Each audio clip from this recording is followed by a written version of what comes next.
It's amazing that more people were not hurt in Dallas. I saw some of the pictures from when the shooting started last night. You had perhaps hundreds to thousands of people in the street. And I'm amazed that nobody was trampled because you would think someone, it appears it was like a triangular shooting. So there were people above them shooting from different directions, and people were running in every direction just trying to get out of the line of fire. This could have been far, far worse. There was a fellow this morning, if you go to the website Real Clear Politics, and then they have videos that are attached. There's a picture of a man. It looks like he's being interviewed inside a restaurant where he was sheltering, and a black man. And he explains that what happened was basically a police officer grabbed him and pulled him off the street out of the line of fire. Now, I don't know if that was a black police officer that did that or a white police officer, but the police officer just saw an innocent person standing in the street. That's all he saw, and got him out of the way. The other thing is that Chief Brown in Dallas happens to be a black man himself.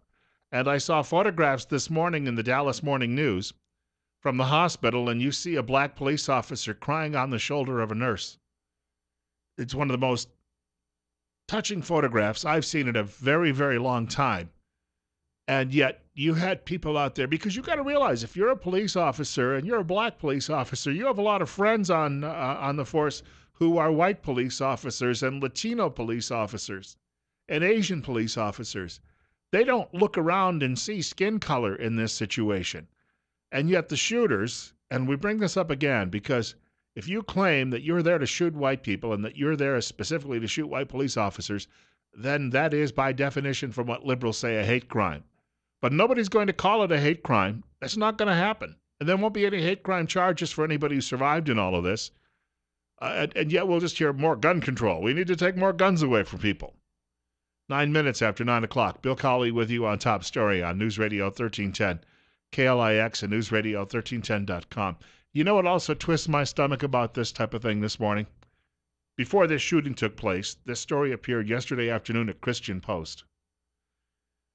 Atheist group threatens lawsuit over Romans 13:4 Bible verse decal. A Kansas police department has caved to pressure from the nation's largest atheist organization to remove a biblical decal from one of its patrol vehicles. Last month, the Wisconsin-based Freedom from Religion Foundation was prompted by a complaint from an anonymous resident. It's always an anonymous resident because if your neighbors knew that you were a freak, they wouldn't talk to you, and sent a demand letter to Doug Murphy, the police chief of Harper, Kansas, demanding that his department remove a decal placed on one of the municipality-owned patrol trucks. And you can literally, it's very tiny lettering. It's up in the tailgate of the pickup truck. It's a Chevy. It's a very little, tiny lettering in the upper right-hand corner of the tailgate. It says Romans 13:4. Romans 13:4 states, "For the one in authority is God's servant for your good, but if you do wrong, be afraid, for rulers do not bear the sword for no reason. They are God's servants, agents of wrath, to bring punishment on the wrongdoer." If police officers have no support from anyone else, at least they still have the support from the Almighty. But in this case, a group in Wisconsin, which is 1,000 miles away from Kansas, is demanding that a local police department remove this from its police vehicles. So now they don't even have the protection of God, right? You honestly know that I'm being facetious there. God is still looking out for them. But how can we tell people this? If I'm working a dangerous job, it's my decision what I believe in and what necessarily I post on my vehicle. It's my decision. It's not the decision of some atheist in Wisconsin. It's not the decision of some freak in the neighborhood who's just angry because somebody else somewhere in town is worshiping God. 9/11. Bill Colley with you at 70 this morning on Top Story on News Radio 1310, KLIX, and NewsRadio1310.com. David Brown, the chief of police in Dallas, Texas, this morning, reminding people that no matter what, his officers still have a job to do. There's going to be enough time for politicians to start talking about, retreat to their corners and use the same time. That's David Brown. I'll get back to that bite in just a moment. I've got so many of these this morning. That happens to be a congressman from Texas, and I'll mention what his discussion is about in just a moment. This is Chief David Brown reminding us that there's nothing easy about what his officers do. Police officers are guardians of this great democracy, the freedom to protest, the freedom of speech, the freedom for expression. All freedoms we fight for with our lives. It's what makes us who we are as Americans. And so we risk our lives for those rights. And so we won't militarize our policing standards, but we will do it in a much safer way every time, like we chose to do it this time. We had an adequate amount of officers at this scene, and we were blocking traffic and doing all the things to protect people's right to protest and their free speech. We are not going to let a coward who would ambush police officers change our democracy. Now, he brings up a good point. He said, we are not militarizing our police.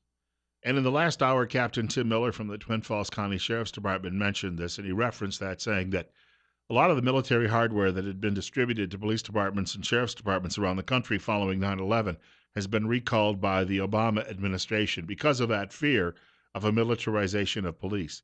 But some of that equipment, some of it may not have been needed, but some of that equipment, such as an armored vehicle that could have gone in and picked up some of the wounded last night, was not available. So you didn't. Some of these people were shot and bleeding in the street, and there was no way to roll up with that armored vehicle under the protection of that armor and then scoop these people up so they could get them to a hospital for treatment. That goes back to the desk of the President of the United States, because when he made this decision and just said, we're recalling all of this equipment, there wasn't really any thought process as to, well, what could possibly stay?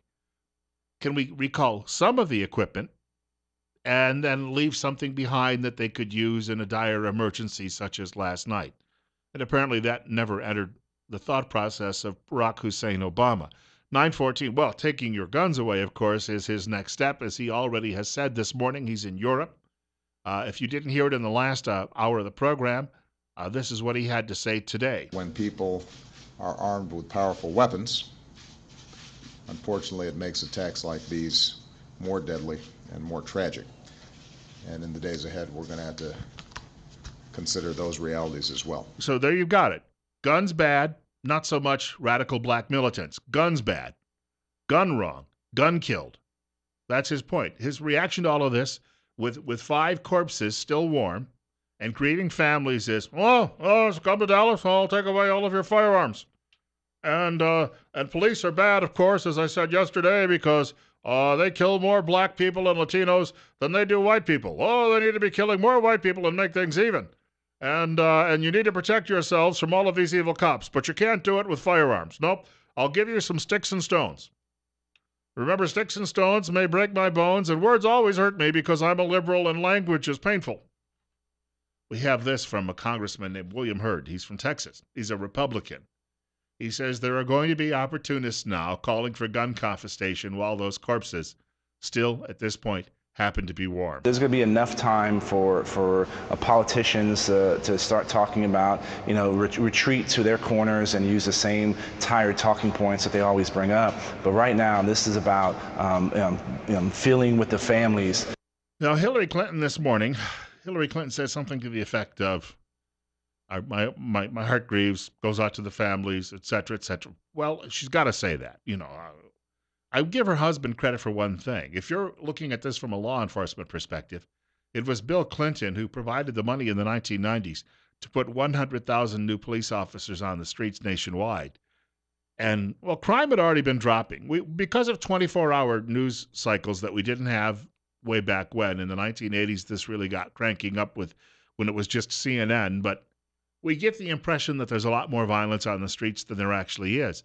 But from about 1974, 75 through probably 10 years ago, there's a trajectory in this country where it was on the decline. And there are any number of reasons for that that have come about, predicted by people over the years. Charles Murray says it's even the fact that so many babies were aborted in the inner cities, they didn't grow up to become criminals. He's been criticized for that, but his data lends some credence to all of that. But crime was on the decline, except for in our big cities where they were having outbreaks of crack cocaine and the like. So President Clinton then created a program, created 100,000 new police officers, and that took a big bite out of crime. But that goes back to Democrats being behind what's called broken windows policing, and that is you see a group of young men standing on a street corner, you stop them, you frisk them for no reason at all. You arrest them if they have illegal narcotics on them, and you arrest them if they have illegal firearms. That's why crime went down. But then liberals started saying, well, constitutionally, this is not a good idea. You can't just drive down the street and say, aha, there's 3 black men talking on the corner. They must be criminals because they're talking together. First of all, they have the freedom of assembly, which they do. It's one of the liberties guaranteed in the First Amendment. And just because they're black doesn't mean they're criminals. Good argument, too. I mean, I'm not going to argue with any of that. But Democrats created this, as I said earlier. Martin O'Malley, liberal Democrat, when he was the mayor of Baltimore and later the governor of Maryland, he helped create broken windows policing. Michael Bloomberg, New York City, he helped create broken windows policing. Now, he wasn't the originator of it in New York. It goes back to Rudy Giuliani, but Democrats are fine with it as long as crime numbers drop. And they can turn around and say, I'm running for re-election. As you can see, the homicide rate dropped by 5% during my first term. Vote for me. It was okay to go out and roust black men standing on the street corners as long as it guaranteed Democrats' re-election. The problem with Clinton being behind this 100,000 new police officers, he gave the money out, and then the money stopped coming. So they took federal tax dollars, which is paid by everyone, we should point out. You know, when they say, well, we got a grant from the federal government. I still help pay for that grant. Whether I paid for it on the local level or I paid it to the IRS, I still paid for it. But then the money dried up. And then if you wanted to keep the local police officers, your local government had to go out and say, well, we're going to have to raise your taxes. What? Are you crazy? So there's a whole circle of this that goes on. Government has been playing us all like fiddles because government is trying to get itself reelected to perpetuate itself. And a lot of these problems simply have been caused because of all of this. And if you're a police officer, they tell you, you didn't meet your quota last month. They claim that there's no quotas, but when I was working as a reporter in New York State, I once actually came across a document that proved that there were quotas in a particular department. And they were not really happy with me, but it turned out to be true. But from the level of the street, the guy who's actually out patrolling the roads, yeah, he's not necessarily happy. He's always got to do that too. But if he wants to get promoted and keep his job or her job, they've got to do it. So we're putting pressure on all of them from so many different directions. And then when things go haywire, bad police officer, bad police officer. Heck, if you're a police officer today, you can't win for trying. 20 minutes after 9 o'clock. Bill Colley with you on Top Story on News Radio 1310 KLIX and NewsRadio1310.com. It's 70. More of your telephone calls and more of the show just ahead on this subject in just a few minutes. Would it surprise you to know that one of these shooters, at least one of them in Dallas, was a Muslim? Now, they're trying to avoid reporting this in mainstream media. Here's a story. Drudge linked to this story, and this is from a TV station in Dallas. And the headline is Police with a colon. Then it says, Dallas shooting suspect Micah Johnson wanted to kill white people. You're thinking, well, Micah, I have a friend named Micah Strauss. He used to work with in television. Micah's Christian. You're thinking, oh, what are you talking about? Well, he lists himself as Micah X Johnson. What does the X mean? Well, in the old nation of Islam, way back in the 50s and 60s, when a fellow was ready to shed his old Christian identity and to join this black separatist nationalist group, they would, such as Malcolm X. That's Malcolm Little became Malcolm X. Little was the slave name, and that's not his real name, and since he didn't know his African name, he was Malcolm X, while he awaited, of course, a Muslim name. Cassius Marcellus Clay was an X for a while until he became Muhammad Ali when they assigned him that name. So when you see one of these guys walking around using the X, Black Muslim. Now, that organization has morphed a few times and split a few times, and it's not necessarily the same type of Islam that we think of when we think of Sunni Muslims or the Shia Muslims from various parts of the world. But still, it shows you these people are identifying with that religious faith. 925, Bill Colley with you on Top Story on News Radio 1310 KLIX and newsradio1310.com. And how much do you want to bet at this point that throughout mainstream media, when they saw that X pop up in the identification, they immediately started sponging that away because, well, we wouldn't want to give people the impression that the religion of peace could somehow motivate somebody to climb up to the top of a parking garage and shoot several police officers, including 5 dead. No, good heavens, that's not his rationale. That couldn't, just like in Florida. No. He might have thought he was gay instead. That's why he shot up the gay nightclub. Not because he's a Muslim. Come on. You're just going to make these people feel bad about themselves. We can't have that. And good gosh, they're going to be so productive and add so much to our country, we can't have you insulting them over these reasons. So there you have it, folks. Another part of that answer. You can, by the way, reach our program today by dialing me up I have an email here. I don't think it's personally from him. It says Speaker Ryan, and the subject line is Dallas. I don't think that Paul Ryan's literally emailing Bill Colley today. No. I don't even know how I got on his mailing list, but there's a long statement here. I'll see if I can get to that because I'm sure he's not necessarily buying the president's explanation either. 736-0300. 736-0300. You can reach me, Bill Colley, at News Radio 1310 KLIX and newsradio1310.com. Interested in your reaction to all of this and how you think it'll be spun by the president and the media in order to try and cover, because it is a hate crime, number one. Number two, it may be religiously motivated. But, of course, we're not going to hear that much when it comes to media. Well, you'll hear it on Fox, but even then, they've become a little muted. I have an email here from a writer in Rupert. In all of the history of the U.S., this president in particular had the greatest opportunity to help his people more than any other president in the history of this nation. And the writer says, and what did he do with this great opportunity? He blew it big time. The writer says, this is what happens when an individual is not a Christian, not an American, and not a patriot. And the writer says he has contributed to the divisiveness, to the hostility, and to the all-out lawlessness we are seeing now. And the writer says, I'm a great American. Well, I thank you for that part. Some days I wonder about that.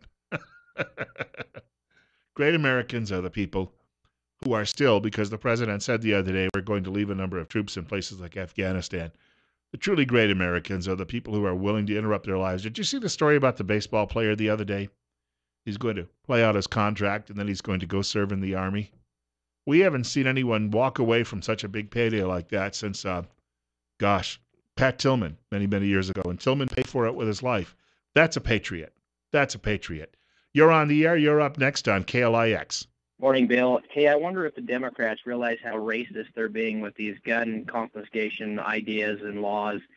When 75% of the gun crimes are committed by black males between the ages of 18 and 35, and make up such a low percentage of the population, they're really discriminating against this minority group. How are they going to get their guns in order to provide for their families and commit their crimes? I have a friend, when he retired after 21 years in the military, he moved back to his family's home.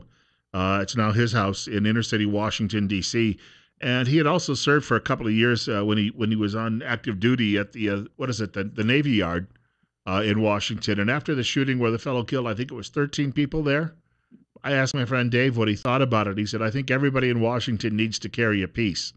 Meaning, and of course in Washington they make that clearly impossible or next to impossible to do. But I thought he was spot on with his response that, if they'd had an opportunity over there to defend themselves, then, hey, it takes a bite out of crime. That's right. I appreciate you, Bill. Thank you. Thank you very much for the call, sir. 9:30, Bill Colley with you on Top Story on News Radio 1310, KLIX, and newsradio1310.com. Dave spent 4 years of his life in the Air Force and then 17 in the Navy. And I said, why did you switch? He said, they had better parties in the Navy. He was a great, great television reporter. Last I knew, he was working for Voice of America. We've got another half hour of the program coming up, likely still on this topic. More of your telephone calls as well here at News Radio 1310 KLIX. Just want to remind people, if you're having difficulty listening to the program, it's got nothing to do with me. I'm still talking, and I talk really loud. So, that's come to think of it, in my family, it was the only way you could be heard. 934, Bill Colley with you on Top Story on News Radio 1310 KLIX and newsradio1310.com. We're at 70. And I've been telling you, if you have difficulty hearing and you really would like to continue to listen to this program, you need to get in touch with the only locally owned independent hearing healthcare practice in southern Idaho. That is Dr. Christine Pickup at Mount Harrison Audiology in Rupert. Did you know that your hearing health and your brain health, they're connected at Mount Harrison Audiology? The doctor has been studying the research on cognitive health and hearing, and the most recent findings prove that when hearing loss is addressed, and that generally is with hearing aids, the effects of cognitive decline are greatly diminished. Hearing is critical for communication, for connection to others, and for the overall well-being and your general health, really. You can kind of keep in communication with everyone that way. Now is the time to improve your hearing. You can call Mount Harrison Audiology for an appointment. The number is 208-312-0957. My mother's hearing started to go as she was growing older, and she'd constantly say, why don't you say that in the first place? We could not get her to get her hearing screened, and I don't think she wanted hearing aids. Now, she had hair that was long enough. You would have never noticed that she was actually wearing them, but we still couldn't convince her to do it. 935. She was, can I just say this? As mothers go, I dearly love my mother, but cantankerous is not normally a word you hear to describe women, but it definitely applied. 936 now. Bill Colley with you on Top Story on News Radio 1310 KLIX and newsradio1310.com. We're talking almost exclusively this morning about the shootings in Dallas. 5 police officers dead after a group of thugs opened fire on them last night at a Black Lives rally. Black Lives Matter rally, I guess is what that calls or is called. Telephone number to reach our program, 736-0300, 736-0300. One bystander telling Fox News, because these people, many of them were in a panic. Take a listen. Says he was amazed, though, by the police response. Those officers, a tremendous amount of credit needs to be given to them for what they did. They really did some heroic things. You had women out here, families participating, letting their voice be heard, which is a part of what America is about. And for things to end in the way that it did is truly an unfortunate and sad situation. And you're on the air. You're up next on KLIX. Good morning, Bill. I just wonder if somebody would come out and contradict everything Obama says with actual stats, if it would help. I know the black community feels like they're picked on, and maybe they are in certain ways. But when you're 80% of the community and 80% things happen with cops, that's expected, isn't it? I mean, now I would say it was the opposite way around. If the white or Asian or anything else was 20% of the community and they had 80% interactions with cops, then you'd have something. But the stats I've always seen and heard over the years is that at the end of the year, cop shootings, there's more white people shot by cops than black. But you never hear that. Well, you're not going to get, let's be honest about this. There are very few news outlets that will actually, at least large news outlets, that will give you the real numbers, because they'll just simply ignore those at the Pravda on the Potomac or at the New York Times or at CNN and the like. And so you're not going to, you might occasionally hear them at Fox and you might read them in the Washington Times.